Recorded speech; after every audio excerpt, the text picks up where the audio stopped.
Jero tsara la sena vavy mampiseho an'ilay ota tamin'ny vanim-taona la Branham. Amen. De ozy izy Genesis kosa ozy de niteraka Nimrod.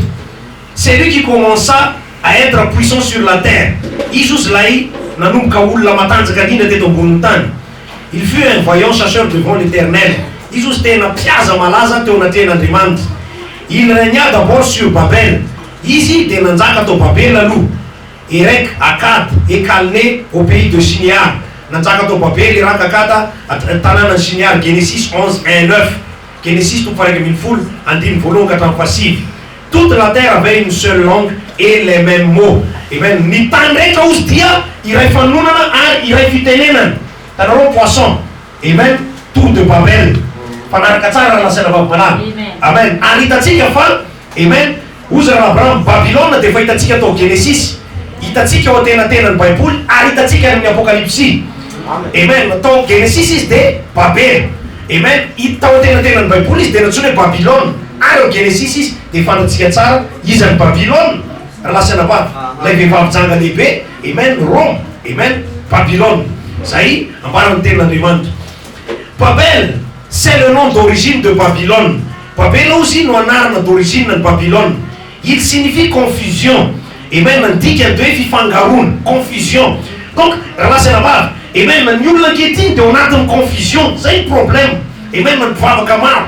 Et même raha sena vavy, ny olona de hoe mivavaka fotsiny fa misy zavatra mihitsy tsy azony olona vahiny, misy zavatra tsy azony olona mihitsy. Et même tena tafiditra ao anatin'ny confusion ny fivavahana. Zany rehetra de efa teren'ny mpaminany fa Babylone, tafiditra ao anatin'ny Babylone ny olona. Tsy hoe ny olona mandeha makany Roma, tsy hoe ny olona manao zao ihany, fa ny olona zay ao anatin'ny confusion. Raha sena vavy, tsy manana fahazavana ny vanim-potoana, an'ilay afatra ny vanim-potoana, de ao anatin'ny confusion, ao anatin'ny fiombonam-ben'ny Babylone. Bien qu'on fait, amen, Cush, fils de Cam, en soit fondateur originel, c'est son fils Nimrod, le vaillant chasseur, qui en fit un royaume puissant et grandiose. Amen. Cush zany niteraka ny Cush zanaky Kama ozy, zanaky tsy haiko Semayama jafetany Cam. Amen. Zay izy ozy no fondateur originel. Ary niteraka Nimrod izy, lay mpiaza lehibe ary nanangana fanjakana lehibe. D'après le récit de la Genèse 11, araky ny nambaran'ny Genesis tout paraky amin'ny folo, comme d'après l'histoire profane, araky ny tantara zany, Nimrod s'attacha à accomplir trois choses. Nimrod ozy dia niezaka anangana zavatra anankitelo. Il voulait édifier une nation puissante. Voalohany anangana firenena lehibe. Ce qu'il fit, zay nataony zany. Il voulait répondre sa propre religion, ce qu'il fit, et izy koa tia anaparitaka ny fivavahany, de nataony zany, et il voulait se faire un gros nom. Ary izy de te olona lehibe malaza. Sur quoi il parvint aussi. Ary lasa zany tokoa izy. Ces réalisations furent monumentales au point qu'on surnomma le royaume de Babylone la tête d'or. Ary zany zavatra zany nataony zany ozy de lasa tena ohatrany hoe tsangam-bato nalaza mihitsy zay nahatonga ny Babylone olona ilovo volamena parmi tous les gouvernements du monde. Manoloana le gouvernement tamanera-tany. Le fait que les Écritures l'identifient entièrement à Satan dans Ésaïe chapitre 14 et dans Apocalypse chapitre 17 et 18 prouve que la religion de Nimrod a pris de l'ampleur. Ary hitatsika ozy raha Branham araky ny voasoratra ao anaty Baiboly voamarina, amen, araky ny Isaia sy ny Apocalypse 17 18 fa ny fivavahan'ny Nimrod de lasa nahazo fahefana lehibe na tena natanjaka be. De lui ça, comme il n'était pas nécessaire d'adorer le Père créateur, satria ozy ohatrany hoe tsy nilaina ny niadore na nakalaza n'ilay Andriamanitra mpamorona. C'est tout naturellement que l'adoration s'est tournée vers la mère et l'enfant. Amen. Jereo tsara amizay le zavatra antrany.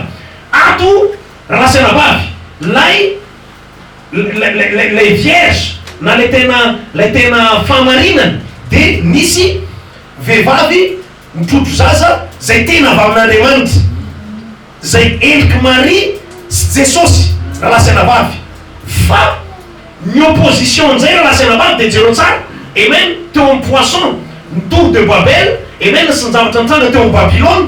De ozy izy manao hoe tsy nécessaire tamin'izy ro antsony ny mivavaka tamin'ilay Andriamanitra mpamorona, fa ozy izy manao hoe c'est tout naturellement que l'adoration s'est tournée vers la mère et l'enfant. Fa mfivavana de lasa, amen, dans tout que t'as mfivavana, wan reni slaizas, devenus les objets du culte.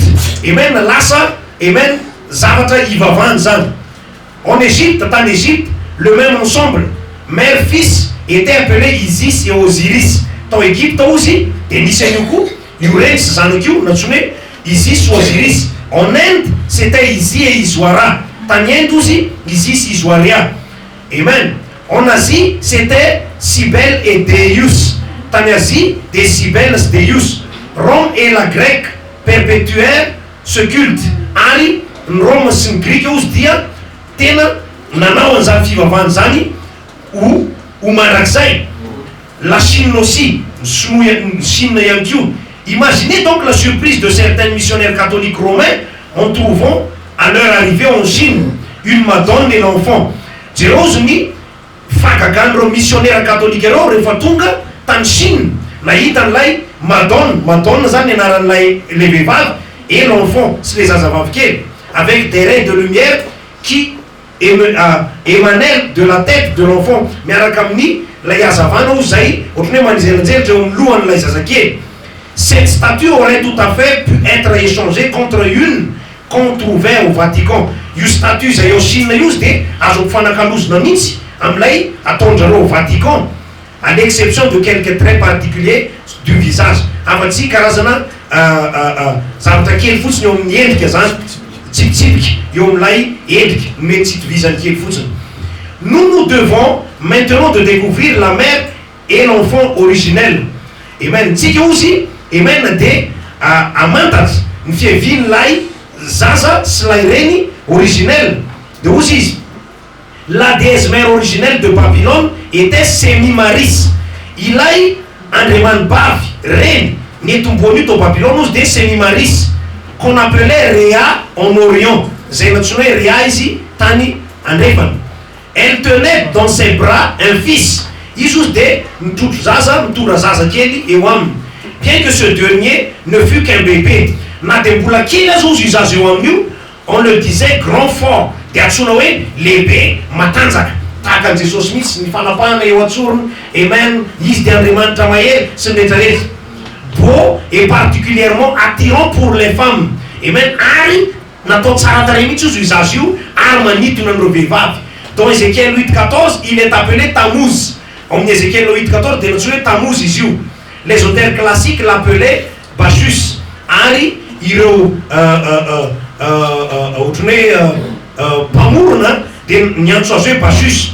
Pour les Babyloniens, c'était Ninus. Ou en babylonien, dénoncé Ninus. Ce qui explique le fait qu'on le représentait comme un bébé. Contient-le dans le bras, et même ça me représentait aussi un laï, tout en le décrivant comme un grand homme fort, et même Zaï, assez ou takan laï, les lamaye, ce qu'on appelait le fils Marie, Zayatsunawe, les Anakala, Zayvadenren. L'un de ces titres était le mari de la mère. Un titre Anakrawet nous dit laï. Il est Vaden Lairen. En Inde, où ils sont connus sous le nom d'Iswara et Isi. Anémiendus de Fantatamnarnizo, Iswara et Isi. Et même il, le mari, Laivad, est représenté comme un bébé au sein de sa propre femme. Isus de Takam Zazakeli, et même Zai, Awaki Vunlai Vad. Zero Tsara la Senava Malade. Amen. Vakikum autre, ma fatike Madeng. Il a idolâtrie, et même dans les femmes Poutsam, de Nukatan Babylone, les femmes Rouani, Médopès, et même les Panzakan Sunawe, Atarus, Argazatantene Pamnantio, de Nanupne dans ton père Kamosis, et même Ari, adoration païenne, ça veut dire les femmes Poutsam prêtent dans ton tau, et même des Stalini, ton père Kamos Yafkou. Asorove, la Sénabaf, t'as ton titananti, c'est type père Kamos de Tanan, ne nous connaît installé en 2 ans. De Inazatanaton, amen. Adoration, adoration d'une mère qui porte l'enfant. Amen. Fakalazana, la fivavana, vevave, la crée, c'est une razaz. Aruzaziou, amen, dia natsoina hoe vadin'ilay reniny io zazakely io natsoina hoe matanjaka mahay ary amen vadin'ilay reniny zay fantatsika tsara fa ara-panahy raha mitena fahamarina raha lasy anabavy amen Marie endrik'ilay reny amen Jesosy raha lasy anabavy dia Andriamanitra endrik'ilay époux zay fantatsika tsara fa mpapakatra donc ny opposition zay Satana dia tonga raha lasy anabavy amen nangaratra an'izay zavatra zay ary ny olona dia niadore an'ilay amen lay sarivongana lay reny sy lay zaza amen zay natsony izy hoe lay zaza dia vadin'ilay reniny amen dia ozy izy elo tsara ary ozy izy amen io zaza io dia natsony hoe tamozy tena tsara tare ary nanintona ny vehivavy zay sady vady izy no zanaka amen tahaka an' Jesosy raha lasy anabavy natsony izy hoe zanaka raha lasy anabavy fa izy ihany koa mpapakatra azonareo ve vady ihany koa izy amen zay mifanohatra tanteraka amin'ny lalàna ny natiora fanohatra tanteraka amin'ny lalàna ny natiora satria nahoana ny masoandro no tokony hanome énergie ny volana ozy raha Abraham masoandro dia endrik'ilay vady ny volana dia endrik'ilay reny raha lasy anabavy ary ny masoandro no manome énergie ny volana ary jerenao tsara satria zany zavatra zany dia zavatra vetaveta teo anaten'Andriamanitra satria zany dia amen zay ny fahotana tonga ary zay no nandefasin'Andriamanitra ny messager rehefa tonga ny messager anankiray ahoana ny fomba anakany messager raha lasy anabavy ny fahamarinana voalohany indrindra dia niakatra teny amin'ny zodiaka izy amen raha lasy anabavy dia amen nanomboka nandray izy an'ilay fahamarinana lay tena vierge lay tena vierge Marie zay nanana n'ilay zanaka Jesosy niaraka taminy azonareo ve dia nanomboka izy ny condamné raha lasy anabavy ary namerina n'ilay fahamarinana tamin'izany fotoana zany zay ny zavatra nataon'ny messager rehefa tonga ny messager tamin'izany fotoana zany raha lasy anabavy ny condamné n'ilay zavatra nisy tao Pergamos amen ary namerina n'ilay fahamarinana satria tao Pergamos fantatsika fa nanomboka teo ny resaka trinité teo ny nahateran'ny catholicisme sy ny rehetrarehetra raha lasy anabavy